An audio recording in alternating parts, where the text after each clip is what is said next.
আসসালামু আলাইকুম সুপ্রিয় শিক্ষার্থী। আজকে তোমাদের সামনে আমি আরো একটা নতুন ভিডিও নিয়ে উপস্থিত হয়েছি। আজকে ভিডিওর বিষয় বাইনারি সংখ্যা পদ্ধতির বিয়োগ। বাইনারি সংখ্যা পদ্ধতির যোগের এর আগে আমি একটা ভিডিও দিয়েছিলাম।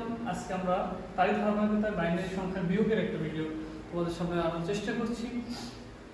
খুব সহজে এবং দ্রুত কিভাবে বাইনারি সংখ্যার বিয়োগ করা যায় সেই বিষয়ে আজকে আমাদের আলোচ্য বিষয়। দেখো, বাইনারি সংখ্যা বিয়োগ করার জন্য মোটামুটি 4টা বিষয় আমাদের সামনে বেশি আসবে। এর বাইরে দু একটা বিষয় আসবে, সেটা আমরা সরাসরি জানার চেষ্টা করব। তো আমরা বাইনারি বা স্বাভাবিক বিয়োগের ক্ষেত্রে এটা আমরা জানি যে 1 1 বিয়োগ করলে 0, 0 0 বিয়োগ করলে 0, 1 এর থেকে 0 বাদ দিলে 1। কিন্তু সমস্যা হলো এই জায়গায়, এই বিষয়টা 0 থেকে 1 বাদ দেওয়া যায় না। আমরা সবাই জানি যে ছোট সংখ্যা থেকে বড় সংখ্যা বাদ দেওয়া যায়। তাহলে আমাদের কি করতে হবে? বিয়োগ যেহেতু করতেই হবে, সুতরাং আমরা দশমিকের যখন এরকম ছোট হইতো তখন আমরা কি করতাম? 10 যোগ করতাম। কিন্তু 10 কেন যোগ করতাম? তুমি যদি এই কাউন্টটা করো তাহলে এটা তোমার জন্য ইজি। 10 যোগ করতাম এই কারণে, কারণ দশমিক সংখ্যা পদ্ধতির ভিত্তি কত? 10। তাহলে বাইনারি সংখ্যা পদ্ধতির ভিত্তি কত? 2।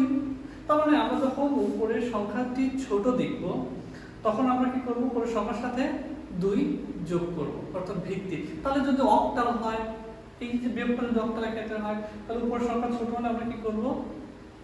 উপরে ভিত্তি 8 যোগ করব। যদি হেক্সাডেসিমাল হয় তাহলে আমরা কি করব? 16 যোগ করব। তাহলে আমরা যদি এই বিয়োগটার ক্ষেত্রে দেখি, উপরে যেহেতু আমার উপরের অঙ্কটি ছোট, সেজন্য আমরা এর সাথে ভিত্তি যোগ করব। 2 যদি যোগ করি তাহলে উপরে হয়ে গেল 2 আর নিচে হয়ে গেল 1। এবার দেখো আমরা বিয়োগ করতে পারি। 2 এর থেকে 1 বাদ দিলে 1। আর এই যে 2টা তুমি অন্যজনের কাছ থেকে ধার করলা বাইনারি সংখ্যা ভিত্তির, সেই ধারটা তো ফেরত দিতে হবে। এই জন্য আমরা কি করি? 1 হাতে রাখি। তাহলে আমাদের যদি এরকম সিচুয়েশন আসে যে 0 থেকে 1 বাদ দিলে ফলাফলটা কি হবে? ফলাফল বসবে 1, আর এইটা কি থাকবে? হাতে বা ক্যারি, হাতে বা ক্যারি হিসেবে থাকবে। তাহলে এর ভিত্তিতে আমরা বিয়োগটা একটু করার চেষ্টা করি। একটু নতুন বিষয় আসবে, তা নাহলে বাদ বাকি সব বিষয়ে একই। আমরা জাস্ট একটা সলভ করার চেষ্টা করি। দেখো, 1 এর থেকে 1 বাদ দিলে 0, এই বিষয়টার উপর খেয়াল করতে পারি আমরা। তাহলে এখানে কত হবে? 0। এরপরে দেখো, আমাদের এই যে দ্বিতীয় যে সিচুয়েশনটা আছে তা ঠিক সেম এমনটা হয়েছে। তাহলে দেখো আমরা এখন কি করতে পারি? যেহেতু উপরের সংখ্যাটি ছোট, সেহেতু আমরা কি করব? উপরের সংখ্যার সঙ্গে বাইরের সংখ্যার ভিত্তি 2 যোগ করব। তাহলে 2 এর থেকে 1 যদি বাদ দেওয়া হয় তাহলে থাকবে কত? 1। আর এই যে 2 নেওয়ার জন্য হাতে আমার কত আসছে? 1। এই হাতে 1 বা 1 তাহলে কোথার সাথে কার সাথে যোগ হবে? এই সংখ্যার সাথে যোগ হয়ে পুরোপুরি ফলাফলটা কত আসছে? 1। তার মানে আমরা বলতে পারি 1 আর 1 বিয়োগ করলে কত হবে? 0। এরপরে দেখো, পরের যে পদটা, পরের দুটো পদের যে বিয়োগ, এখানে আবার ঠিক সেম এই সিচুয়েশন চলে আসছে। তার মানে আবার ঠিক সেম আমার উপরের সংখ্যার সাথে ভিত্তি যোগ করব 2। তাহলে ভিত্তি 2 যোগ করলে উপরে হয়ে গেল কত? 2 আর নিচে 1। 2 থেকে 1 বাদ দিলে থাকে কত? 1। আর এই যে ভিত্তি নিয়েছিলাম আমি, এই ভিত্তিটাকে আমরা আবার কি করব? পরের অঙ্কের সাথে যোগ করে দেব। তাহলে এই পুরোপুরি রাশিটা যোগ করলে কত হয়? 2। আর এই উপরের যে রাশিটা আছে, উপরের যে পদটা আছে, এই পদের মান কত? 1। আচ্ছা, 2 বড় না 1 বড়? অবশ্যই 1 বড়। তাহলে যদি 1 বড় হয় তাহলে এই বড় 2 বড়, যদি 2 বড় হয় তাহলে ছোট সংখ্যার সাথে আমরা তো বিয়োগ করতে পারবো না। এই জন্য ছোট সংখ্যাটাকে বড় করার জন্য আমরা ভিত্তি করব 2 যোগ করব। তাহলে দেখো, এই 2 যোগ করার ফলে আমার যে ফলাফলটা আসছে কত? 3। 3 আর নিচে কত? 2। তো 3 থেকে 2 বাদ দিলে কত হবে? 1। আর এই যে 2 আমরা যোগ করেছিলাম, এই জন্য ক্যারি কত? 1 হাত থাকে। আমরা পরবর্তী দুটো পদ যদি দেখি, পরবর্তী দুটো, এই দুটো যোগ করলে কত হয়? 2। এখন পরে আমার ছোট, তাহলে ছোট হওয়া মানে উপরে সংখ্যার সাথে 2 যোগ করতে হবে, তাহলে যোগফলটা কত? 2। তাহলে 2 এর থেকে 2 বাদ দিলে 0। এই জায়গায় স্টুডেন্টরা তোমরা ভুল করো যে আসলে এরপরে কি হাতের এক যাবে, কারণ তো 0 হয়ে গেছে। হ্যাঁ অবশ্যই যাবে, কারণ তুমি কি করেছো? 2 ভিত্তি নিয়েছো, তারপরে তুমি ধার করেছো, আর ধার করা মানেই ওটাকে আবার ফেরত দিতে হবে। তাহলে সেটা আমরা কি করবো? এইখানে যোগ করবো।